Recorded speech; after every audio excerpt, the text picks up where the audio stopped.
Good morning, ladies and gentlemen. Welcome to AU Small Finance Bank Q4FY21 earnings conference call. As a reminder, all participant lines will be in the listen-only mode, and there will be an opportunity for you to ask questions after the presentation concludes. Should you need assistance during the conference call, please signal an operator by pressing star then 0 on your touch-tone phone. Please note that this conference is being recorded. I now hand the conference over to Mr. Aseem Pant, VP Investor Relations from AU Small Finance Bank. Thank you, and over to you, sir. Thank you, Lizanne. Good morning, everyone, and welcome to AU Bank's earnings call for the fourth quarter of FY21. We thank you all for taking the time to join this call, and I hope you're all safe and well. On the call today, we have our MD and CEO, Mr. Sanjay Agarwal, our Executive Director, Mr. Uttam Tibrewal, and a few members of our senior management team. I would now like to invite Mr. Gaurav Jain, our Group Head of IR from the MD's office, for the opening remarks.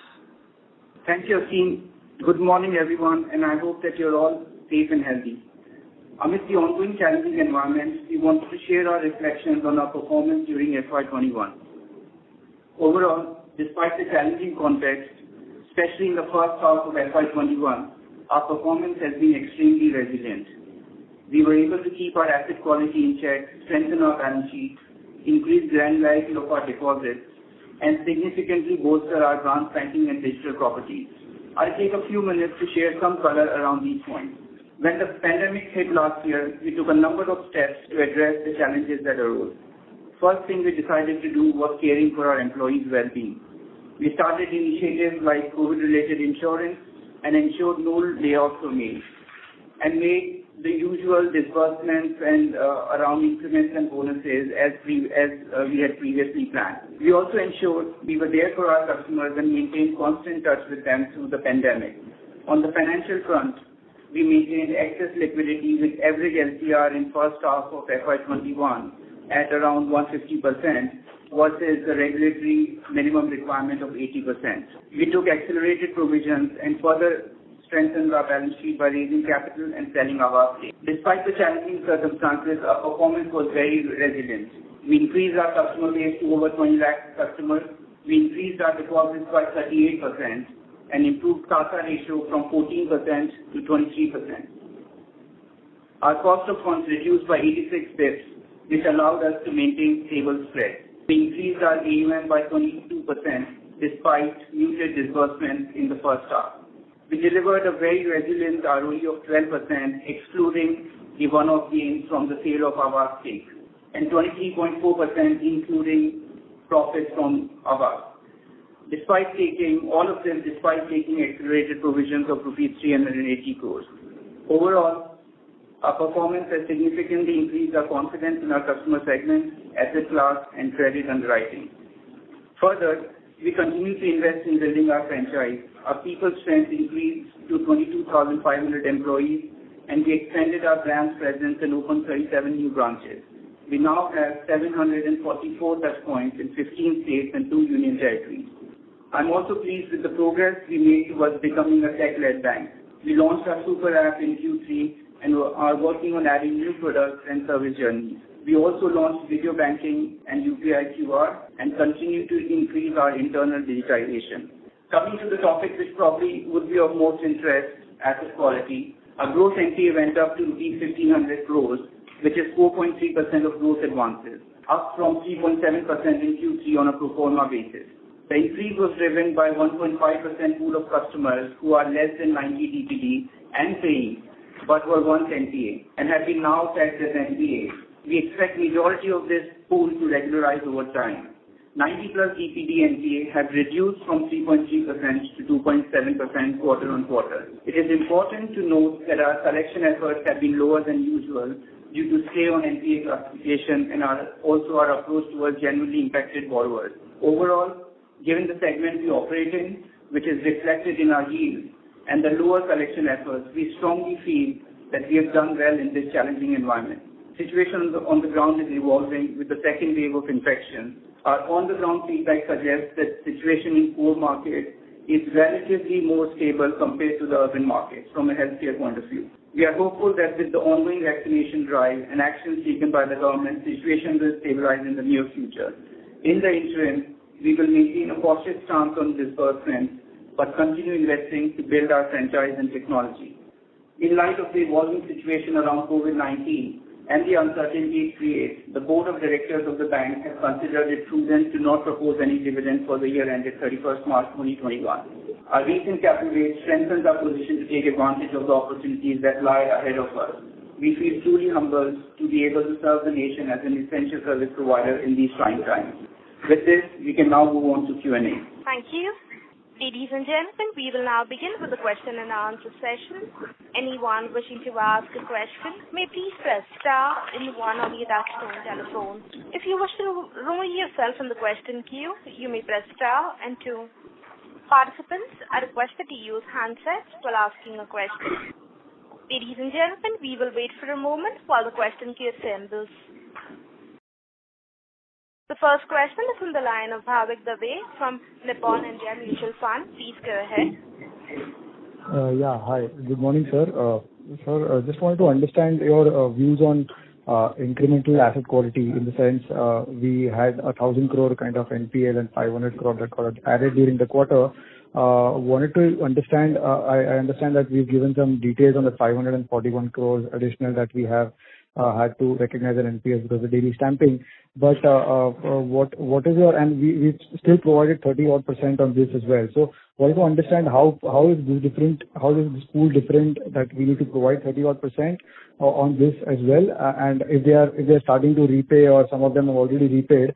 And secondly, going forward with the COVID wave in continuation with what is happening currently, how do we think about our customer segment and asset quality for the year FY22 as a whole? So just what your best judgment would help in on the asset quality front. That's my first question. Yeah, hi, Bhavin. Good morning to all. I hope everybody is very safe and healthy. Very tough times, but we'll all have to navigate it together. So, Bhavin, as we commented last call in January that we are seeing a very strong recovery, and that actually continued for the whole of the quarter. And we actually had an average collection efficiency of last quarter is north of 100%, and especially in March, we actually done 112%, which is one of the best of the class in terms of efficiency over the tenure of AU financials, right? And so I personally believe, barring the Supreme Court decision, which came so late, the entire market was very positive till March. Customers were able to build their business again. They were able to build their sustainability and were paying back. And if you really see the data very carefully, then you will find that, our pro forma NPA, which was actually a 90-day DPD as on December, has gone to a lesser number now, because that has got reduced. So in that comparison, we have done fairly well. But of course, we also had to obey the Supreme Court order, and then we have to classify all NPA from day one. So that has increased our gross NPA by close to 400-500 crores. But in my opinion, those customers are well enough because they have paid us some of the amount in last 7 months after the moratorium. And if you really see the whole detail there, how much is in 60 DPDs, how much is in 30 DPDs, you will find a lot of comfort there. And in overall also, in our 1,500 crore GNPL, we have close to 65,000 customers. So that makes us average ticket of 2 lakh rupees, and that's too secure, And you will also appreciate that till March, we were not having any very legalized way to recovery of money because you were not able to find any kind of legal structure, or you're not able to push a lot of recovery means in that quarter. But after that quarter, of course, we were allowed, but now suddenly this COVID has come back. So it will take some more time to really have a very hardcore recovery on those accounts. But I'm pretty sure that with that time, those customers will able to sustain themselves and will pay us back, In terms of future guidance, again, it's very difficult as it is evolving issues. COVID in last 2 weeks has given us again, in terms of the continuity has damaged that thing. People confidence has gone down, our own team, the external customers. But April actually has not that too bad in terms of collection efficiency.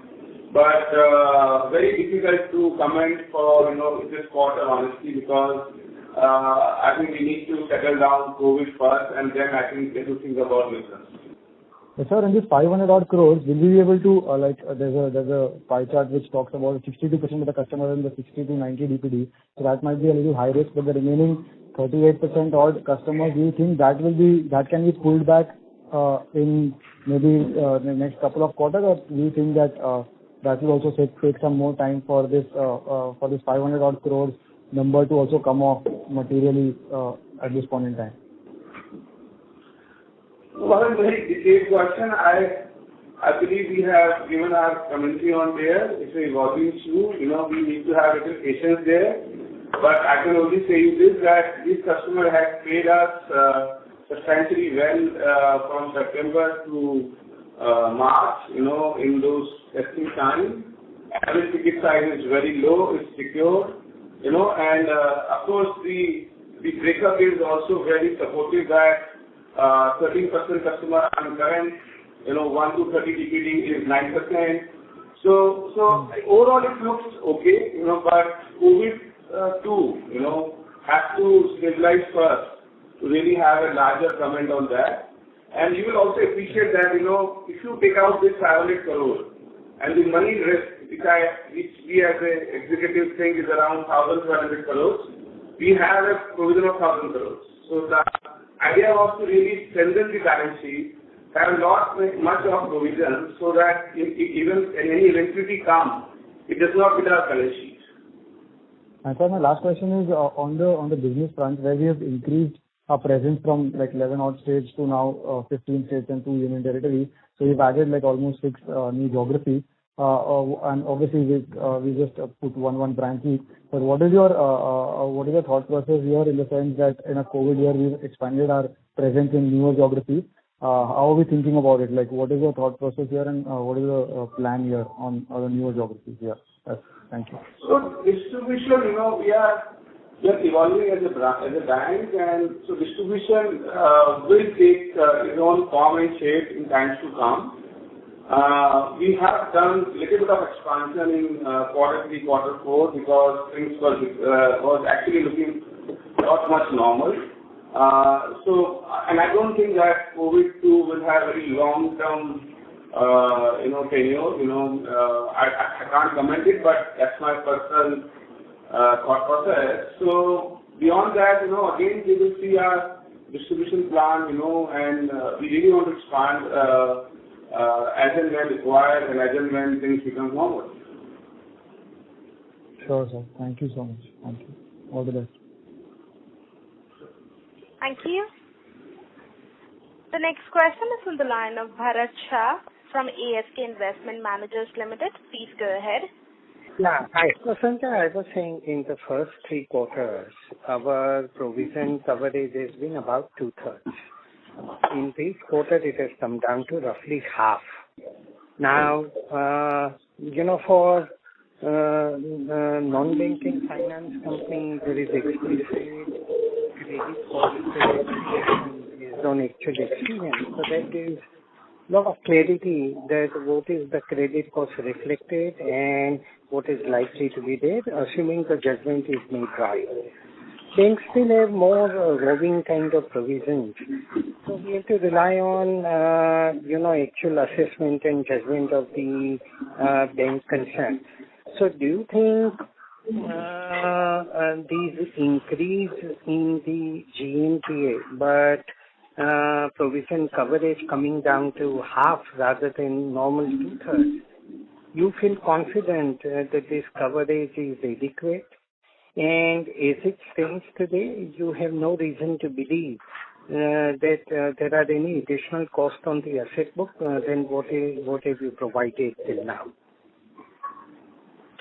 Bharat, a good question, So, and you will appreciate that this is one of the most unprecedented time, We as executive only have to guess and, build your experience around creating any kind of provisions. So historically, if you really see that, 1/3 kind of money can be lost in the GNPA number, right? And we have done close to 50%, and in that 50%, you will also appreciate that the 90 days and above is only 1,000 crore, So for me, actually, if I do my own calculation on the balance sheet side, then we believe that we are actually covering around 80 to 90%, And it, as I already commented, that my average ticket on a 90 days book is around 2 lakh rupees, which is secured either by vehicle or by real estate, So I think it's a temporary phenomena where we have a slippages, but with the time it will come back, Now, the COVID-2 has just come, right? And honestly, April has not been that bad in terms of collection efficiency. It has gone 5% or maybe 7%, today is the closing day, but it is around 5-7% dip from the last April. I mean, not last April, because last April was not normal one, but on a normal April month is a 5% down. So I would believe that as of now, I strongly believe that we are fully covered. So, essentially, you think that if it tends to be what we have provided and what we already recognized in the book is adequate. Sorry to interrupt, Mr. Shah. We are not able to hear you clearly. As it stands today, you have every reason to believe that what we have recognized and what we have provided is adequate, and from where it stands, it is unlikely that there is a rude shock on that number. Yes. Thank you. My second question, Sanjay, is on OPEX. While you've been very clear from the beginning that our business plans, growth, investments into building the business and technology will continue, and therefore expenses would be at a little elevated level for a while before the operating leverage kicks in. So I suppose the higher cost in the fourth quarter that we are seeing on a relative basis is merely extension of that, and there is nothing unusual other than that. So, that's true. We need to keep on investing in our franchise, and technology remains our key focus area. And technology does not come easy, and it's an expensive medium, right? In the initial years, you need to invest on people, the people, the tech, and everything, right? So there the bank would continue to invest, and I strongly believe for next 10 years, if AU has to become one of the most prominent bank in this country, then our digital journeys and tech-led full initiative has to be top-notch, So we are really committed at that side. So that expenses are there. We have launched credit card. We have launched video banking. So that little bit of cost has come from those initiatives also. But one of the items which was ESOP, which has been debited last quarter, is also one of the reasons where you have little bit of elevated costs. Other than that, everything has been very normal one. Last thing on that ESOP cost, I saw 59 crore debited in this quarter. I just wanted a factual detail. What was the total ESOP cost charge in fiscal 20 and total ESOP cost charge in fiscal 21 in entirety? Well, can we give this offline, because it will be required for details. So I will ask my CFO to be in touch with you, and then they will provide you. Okay, perfect. Thank you so much, Sanjay, and all the very best. Thank you. Thank you. The next question is on the line of Renish Bhuva from ICICI Securities. Please go ahead. Yeah, hi, and congrats, sir, on a great set of numbers in this really difficult time. So, sir, just a couple of questions. One is on, again, on this, less than 90 days liquidity pool. Just trying to understand over here, why we sort of take the recognition. As in these slides, we are mentioning that, the pool is sort of not in pain as we stand today, I mean, in terms of the March numbers. Almost 13% of the book is current and almost 80% of the book is paying. So what is the rationale behind, accelerating NPA recognition in Q4 rather than waiting for these loan accounts to recover? So, by virtue of Supreme Court order, we were not supposed to tag any account as NPA till 23rd of March. So December, when we announced our result, it was a 90 DPD as of 31st December, which we classified as gross pro forma NPAs. So that we got reduced by March. But because 23rd March, when Supreme Court asked to tag NPA, as per the regulation, we need to tag it from 1st of September. So whole NPA tagging came in the last week of March. That is why we recognized all those NPLs. Many of the accounts which were not actually 90 plus, but they were tagged as NPL because once surpasses 90 days, has to be tagged as NPLs. Got it. So you are saying maybe after September they could have paid something and then would have fallen to NPA, and again they might have started paying in March. Yes. Correct. And so, sir, secondly, on the credit cost side, for FY20, we have utilized the Aavas gain on building the buffer. And now we are carrying around 1 billion of provision buffer to take care of any adverse impact of second wave. But I mean, based on the current status of our book, I mean, do you feel this 1 billion would be enough to sort of take care of any adverse impact, or you feel, as and when we go ahead, we'll assess the impact and maybe we take a call in Q1 to build further buffer or not? So what happened, if you really carefully see us last full 1 year, we actually have made our balance sheet more stronger.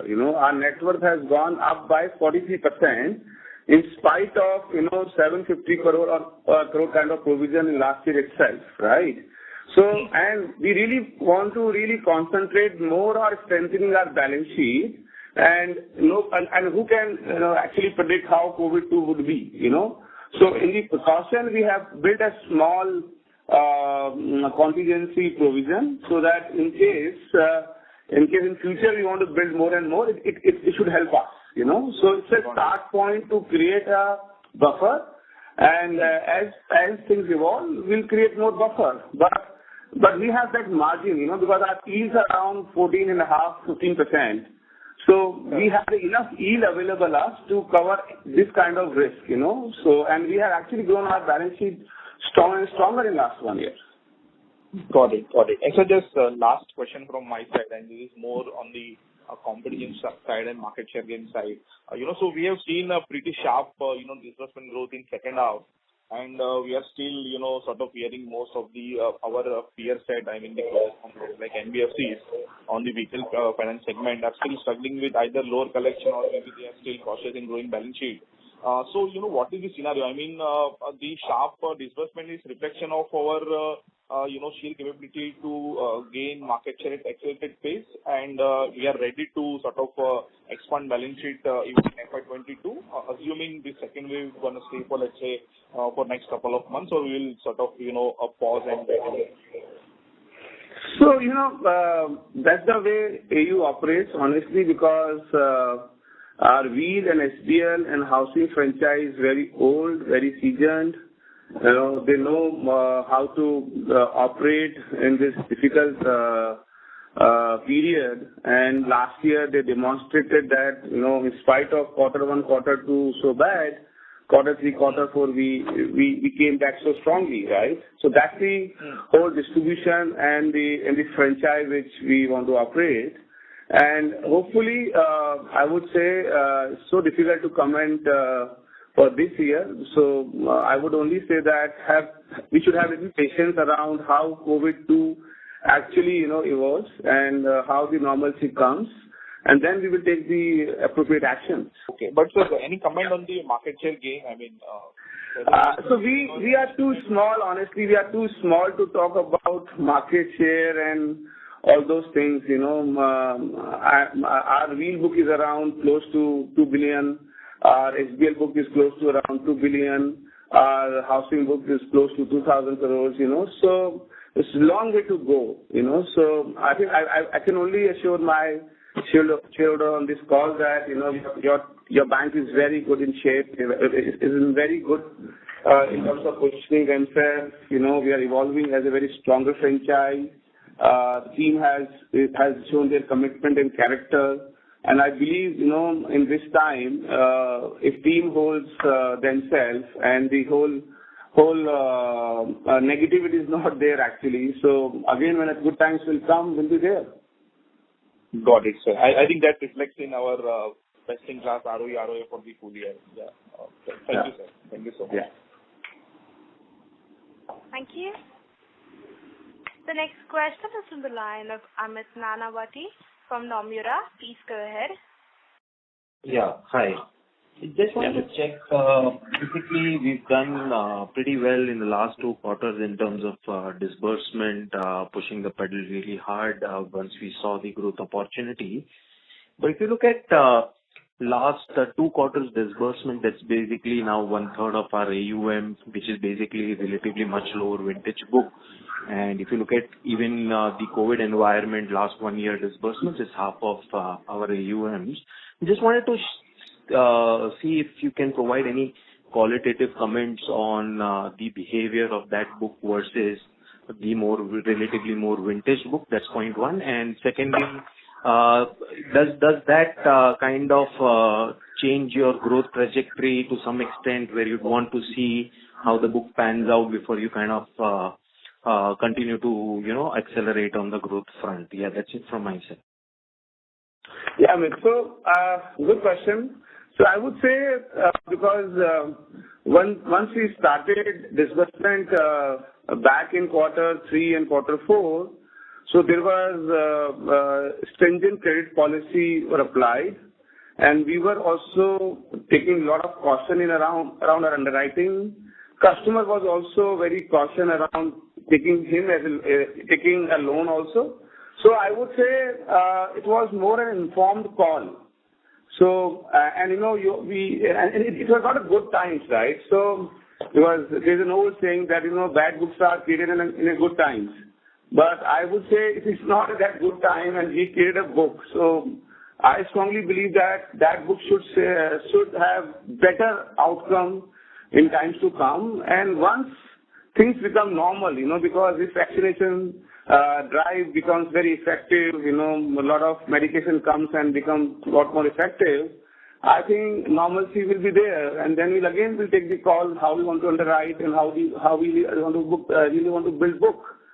So as of now, I'm worried about that the book which we wrote last year, can be an issue around us. Yes. So the reason, sir, I'm asking this is basically with the whole wave 2 hitting, one comes to realization that probably, there's a good chance that COVID will, stay for a longer time. You'll have probably a shorter wave 3. The intensity will keep on decreasing, the impact will keep on decreasing, but at least you will have a more frequent patchy disruptions ahead as well, right? So to that extent, does the growth strategy takes a backseat for now or no? Yeah, so we are not thinking about growth strategy honestly, because what we've done in Q3 and Q4 was because how the market behaved, right? So again, the call will be very informed basis, how the market is shaping, how and why customer really looking for the credits, so that call will take as we, will approach that period. Otherwise, I would say, if you really see that Q3, Q4 in underwriting, people were more prepared, because this time people are more prepared for COVID. Last year when we had a lockdown, we never had we were not having any preparation around it, right? So the way the whole book performed, you will appreciate that our 80% book is current, and so 80% book is current in March is a very high point for us, So I would believe that once normalcy will come in, people will again able to sustain and will start repaying us. Understood. Lastly, the taxi aggregator segment and linked segment which got impacted in wave 1, is it largely sitting now in NPAs, or there is something which is sitting in 60 to 90 DPD as well? So taxi segment has impacted more. So that's why their NPAs will be more. But specific data we can share with you offline. Sure. That's it from my side. Thank you. Thank you. We'll move on to the next question. That is on the line of Nidesh Jain from Investec. Please go ahead. Thanks for the opportunity, sir. So again, on asset quality, I believe overall performance is good. But, sir, your commentary at the end of Q3 results where we said that there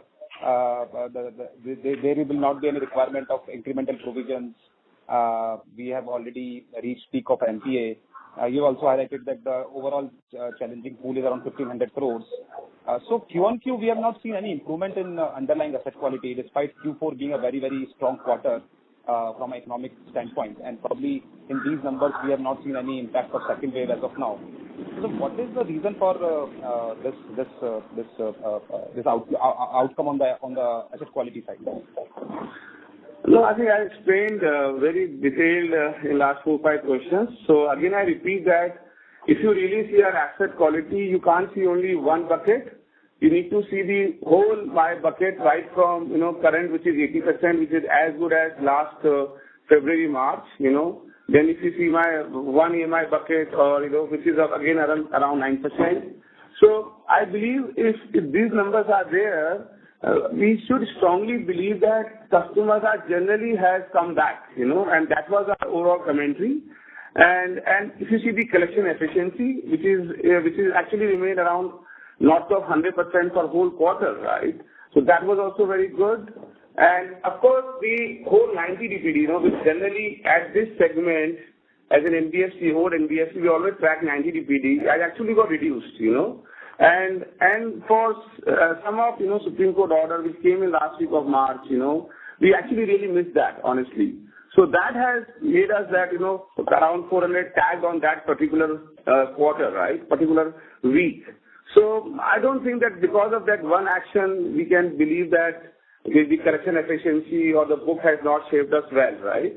So in my opinion, I'm very happy the way our markets are, the way the yields are, and the way we have operated in the ground, it's a fantastic outcome.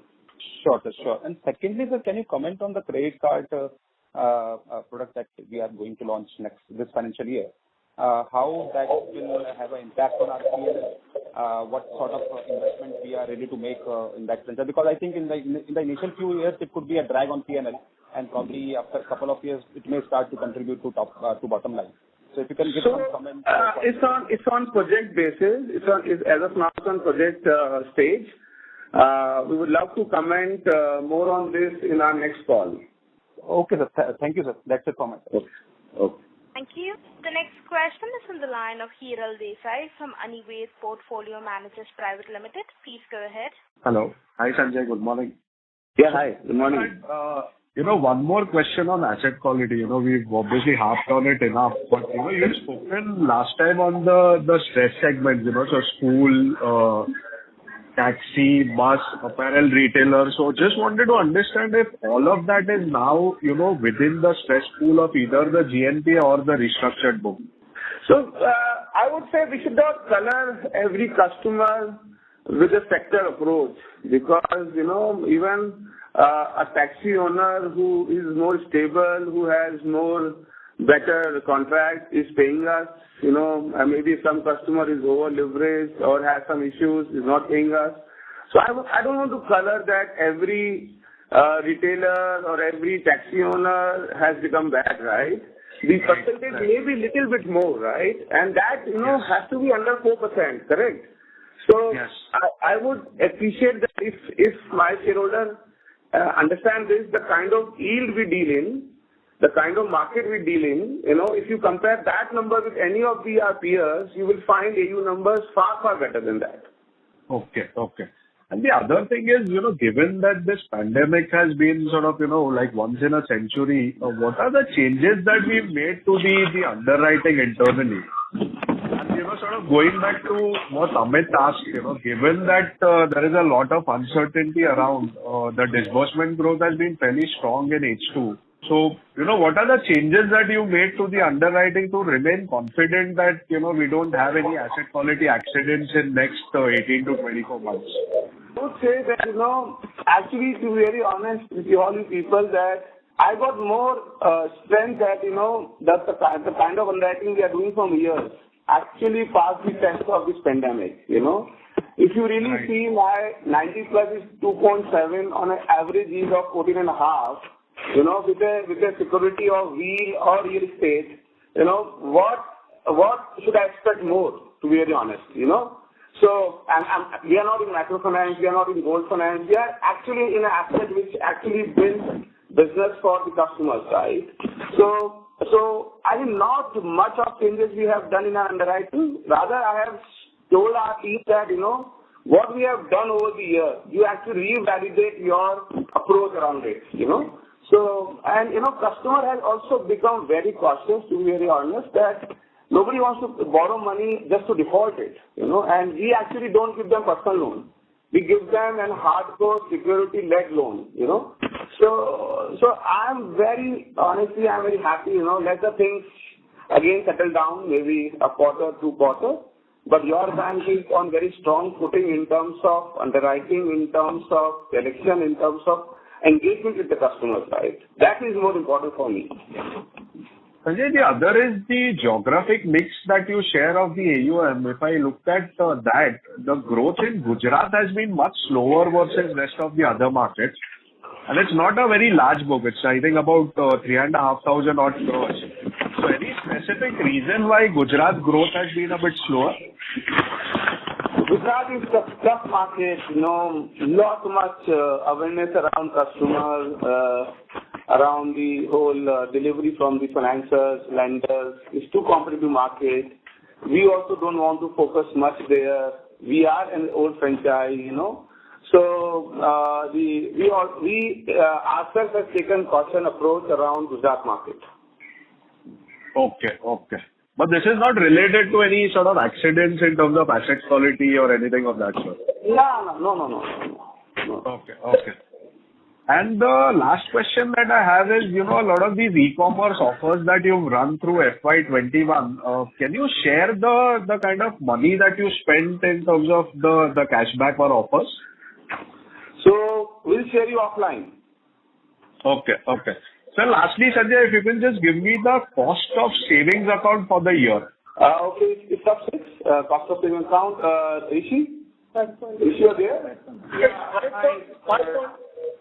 5.7% is the average cost of the savings account book. Got it. Thank you and all the best. The next question is from the line of Manish Shukla from Citi. Please go ahead. Good morning and thank you for the opportunity. Couple of clarification. If you go to slide 26, you have given the DPD classification for the Onan pool. That matches with the DPD that we have on slide 25, right? I mean, like for like, as of March 21. So what's the question, Manish? Sorry, can you repeat it? Slide 25 gives the DPD for the entire book, and slide 26 gives the DPD for the Onan pool. Yeah. I'm assuming that the DPD of slide 26 is a subset of the DPD of slide 25. Correct. Yeah, okay. The other question is that, if I understand you right, it is because of the Supreme Court verdict that the additional 440 odd crore has been tagged as NPA. But yet you have chosen to provide as much as 33% on that book, which is in line with your historical LGD. And I'm assuming that this was not part of your stress consideration as of December. So just trying to understand the provisioning policy on this 440 additional crores. which have come through in the March quarter? Yeah. So we have done little bit of acceleration provision on this book, but on lesser than 90 DPD is generally remained in the as per the policy one. So nothing specific, but you have to classify which book what you have done. But overall, the approach was to remain in a safer zone. And is it fair to say that this additional 440 odd crore which has been tagged and then less than 90 DPD, most of what would have been their status as of December, as in how much of it would have been current approximately? So we have given you the on and pool classification where we say that 13% is current, 9% is 130 DPD. That's as of 31st March, sir. I'm asking for the whole number as of 30th December. Oh, so we'll give you separately. Okay, thank you. Those are my questions. Yeah, the amount was very less, 100 crores. Thank you. The next question is from the line of Abhijit Thackeray from Kotak Securities. Please go ahead. Hi, good morning. Good morning. Sir, first question was some color on April performance in terms of, what share of our Wheels and SBL customers are able to operate during some form of lockdowns and any color on level of. So I already commented that business volume has gone down. Our branch footfall is also gone down. Team spirit is also very low because the sudden surge, everybody was caught unaware. I would say collection efficiency is also down by 5% in comparison to normal April month. Difficult to comment as of now specifically because today is the last day. But my worry would be, how we actually shape up in the month of May or, June I can't comment because the surge has been in the last 2 weeks only. Got it. And sir, secondly, the initial commentary around some caution for the future outlook. Is the caution more on the growth side, or are you also sort of cautious on how the asset quality outcomes could behave in the next few quarters? The caution is overall, honestly, because this is very unprecedented, right? COVID-1 actually was more around lockdown because of anxiety around lockdown, but now this is anxiety around health. So we need to really understand that, how the whole situation will evolve. So caution is generally right, and actually, to be very honest, I commented this in the month of March itself that, we really had to be much of caution in the next 4 quarters. So we'll continue to keep eye on this whole development and take the necessary actions. Sure. And sir, last data question is, what share of our customers would be, holding 2 or more products from AU? So, in terms of overlapping around asset is very low, very low. Actually, 10% customer will be overlapping around in assets because we don't fund 2 loans to 1 customer. And in terms of deposit versus asset customer is around 20%. Okay, so sir, that comment on extra NPL because of some customer having a NPL in one of the other products, is that for an other AU product or like across the banking system? Are we referring there? Sorry, I'm not able to understand your question. Sir, on that slide with that pie chart, where we are saying that 13% is current, but tagged as an NPL as a customer. Yeah. Current means that he might have one account which is 90 plus. With AU? Yes, with AU. Yes. Okay. Sure. Yeah. Got it, sir. Got it. Thanks a lot. Thanks. Thank you. The next question is from the line of Pranav Gupta from Aditya Birla Sun Life Insurance. Please go ahead. Hello. Yeah, hi. Yeah, hi, sir. Good morning. Sir, just a clarification. I'm sorry to dwell on this asset quality part again. So I wanted to understand that, this 13% of this 1.5% pool is current, right? So effectively, even if they had been tagged as NPA because of the vacation of the Supreme Court order, had they been current, shouldn't they have been updated into the same quarter immediately? Am I understanding this correctly, or am I missing something? So we'll answer you offline, yeah, because I have answered many questions around asset quality. So if you don't mind, we can connect you separately and answer this one. Yeah, sure, sir, no problem. The second question is on the cost side. So, despite the pandemic being, part of us, part of this, entire year, just wanted to understand, we've added employees quite aggressively throughout the year. Whether this is more on the collection side because of the additional efforts required, or whether, it is more on the growth side, you can explain some of that. Yes, it's an overall building of the franchise. So, like I said, we started credit card, video banking, QR codes. So, team joined there also. We built a little bit more strength to our collection team, overall home loan team. So that's the investment we have done in last 2 quarters. So that's the whole data. Okay. And just one last question from my end. So, you mentioned that cost of SAR is about 5.7%. And, we've seen a few other SFBs as well, sort of offer higher SAR rates and even higher TD rates, garner deposits. But I understand that, given the size and given your yield, it makes complete sense to acquire deposits even at this cost. But just wanted to understand, have we, considered cutting deposit rates at all, given the, surplus liquidity which is there in the system?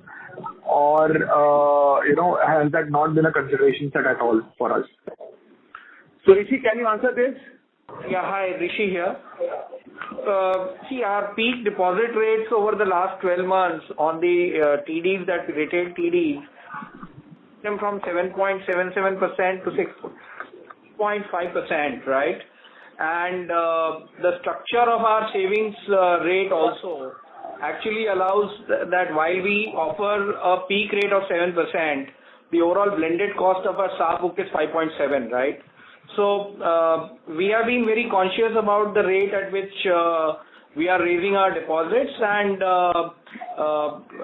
the other very important thing which we have done over the last 12 months is actually we've reduced our dependence on bulk deposits and granularized and retailized our deposit base. That, I think, along with the growth in the SAR book, are the more important movements which have happened in the book, and the focus will remain in further granularizing the deposits over the next couple of years. Yeah, sure. Thank you so much. That will be all from my end. Thank you. The next question is on the line of Rahul Maheshwari from Ambit Asset Management. Please go ahead. Good morning, sir. Good morning. Hope all well at your end. Sir, just 2 questions, sir, not on asset quality. But sir, on current, can you give what kind of rejection rate is going on according to you, looking at what the things were better in Jan, and currently how tighten you have done in your credit lending or disbursement pattern? And second thing, sir, on looking at the current stance, and definitely this ONAM, which you told that eventually it will become on a normalized base, but any estimate will how the PCR would be moving on looking at the current situation, whether you want to be more conservative or you would go according how the things are moving on the ground on the collection efficiency side? Be again repetitive on that side. I really want to say again that we will take the caution and conservative approach to strengthen our balance sheet, So, and that stance will continue for this year also till the things become normalized, So, and for rest of your question, I believe my team can take offline and explain you. Sir, but currently, what is the rejection rate in terms of the files which is coming, and what it was in January month? Can you give some color on that, sir? So that rejection means log into credit, right? Yeah. Yeah, so that got so login to credit. The rejection ratio actually gone up by 10%. So we were rejecting a 10% more than the normal time. And and looking at in April month at the end we are coming, do you expect it will further inch up, sir? Difficult to comment as of now because suddenly slowdown has been there. So we are watching the situation and we'll see how we'll operate in this scenario. Okay. Okay, sir. I'll get back with the team on PCR. Yeah. Thank you. Thank you. Ladies and gentlemen, we'll be taking the last question. That is from the line of Jeff Loy. I now hand the conference over to Mr. Aseem Pant for his closing comments. Thanks, Lizanne. I just want to add one clarification to a question that was earlier asked on the 13% current, DPD in the Onan pool. Just to be clear, and we mentioned it in the slide as well, on slide 26, this is tagged as Onan despite being current mainly because it is linked to a loan which is in the 1 to 90 DPD bucket and not 90 plus. And we mentioned that in the slide as well. And with this, we'll close the call. On behalf of AU Bank, I would like to thank you all once again for joining us, and we hope that you remain safe and well. Please reach out to the investor relations team should you have any further questions or clarifications. Thank you. Thank you. Thank you so much. Ladies and gentlemen, on behalf of AU Small Finance Bank, that concludes this conference call. Thank you for joining us, and you may now disconnect your line.